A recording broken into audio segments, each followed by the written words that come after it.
I'll be honest with you here. I really wanted to hate Thomas Was Alone. I really did. I'm not proud of it, but can you blame me? On paper, it sounds like just another generic indie game. It's 2D, it's a puzzle platformer, because, you know, we don't have enough of those already in the indie scene. It's got retro sound effects, so you can go like, oh, it's just like Mario, whatever. I kind of hate myself for thinking like that, because Thomas Was Alone is a beautiful game. The idea that someone could dismiss it like that because it's, on paper, it sounds generic is quite depressing. This game is far more than just the sum of its parts. It's a wonderful meditation on friendship and individuality and selflessness, and yeah, that sounds like a load of pretentious rubbish, but what can I say? It's wonderful. It really is. It's moving in ways that I didn't realise this kind of game could ever be moving. Here's my thoughts. What really makes Thomas Was Alone stand out to me is that it made me care about what's essentially just little blocks of colour. Thomas, Chris, Claire, John, that's all they are. These little tiny blocks. They don't animate, they don't speak, they don't really do much of anything. Yet I care more about them than I do any cookie-cutter video game character you care to mention. They're brought to life through the wonderful narration of Danny Wallace, the beautiful script that channels some of the best Douglas Adam works, and my own imagination. Thomas Was Alone it's like a novel. It merely provides the groundwork for the storytelling, but your own mind is what's doing the heavy lifting. It's what gives meaning to this little block of colour moving from the left side of the screen to the right. And that makes it far more emotional than it really should be. Entire games are spent trying to make me care about humanoid, believable characters, and fail. Yet, in the space of an hour, I care more about Thomas than... You have to play it for yourself. That's what makes it so magical. Maybe I'm just weird. Maybe this doesn't work on most people, but for me it was something special, and hopefully you'll think so too. Unlike most puzzle platformers, the levels in Thomas Was Alone are very snappy and quick, and the challenge doesn't so much come from actually executing the correct solution, but more understanding how characters can interact with one another and the environment they're in.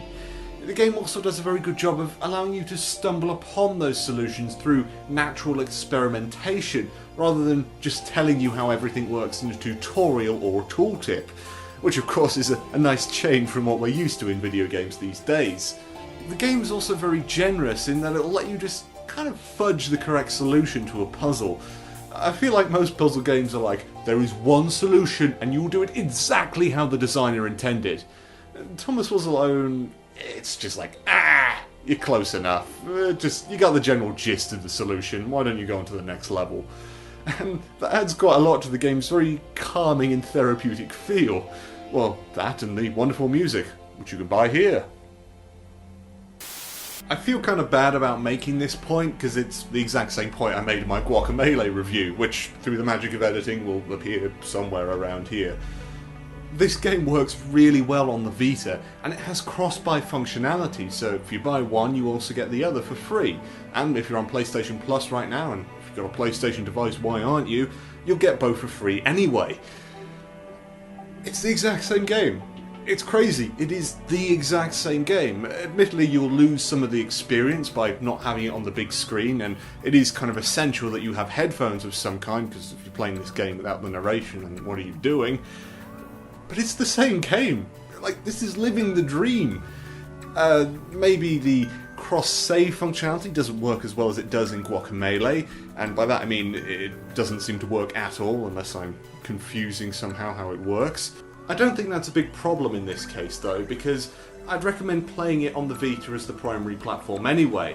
It's a game very well suited to playing in short bursts because of how the levels are designed. Then again, I kind of struggled to prevent myself from playing through most of it in one go anyway. Not really sure that's something you can hold against it though. My favourite character is definitely Claire. She believes she's some kind of superhero because she can swim while the others will sink. And it's kind of adorable. She'd need a cape. There was no getting around that. You couldn't be a superhero without a cape. Claire didn't want confusion. If you saw a cape, that made matters clear. You knew what you were dealing with. Claire was all about communication. I've got kind of mixed feelings on the DLC. It's a lot more Twitch-based, let's say. All that stuff about thinking about how characters interact and stuff like that doesn't really play a factor in it. It's more about how good are you at avoiding the big evil spiky things. And that's fine like that.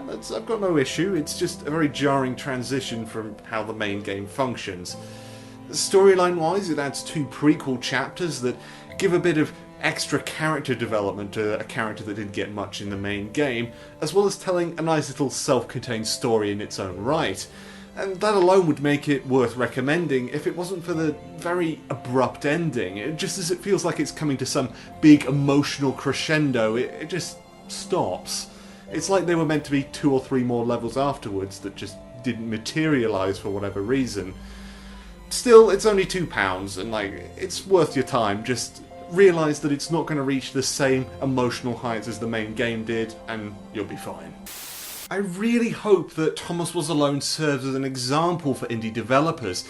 An example that says, if you really, really must make a minimalist puzzle platformer with retro sound effects or graphics or whatever, and please don't do that, just don't do it.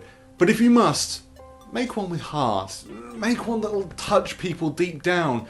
Make one that'll make people feel happier about life. So yeah, no pressure guys, no pressure.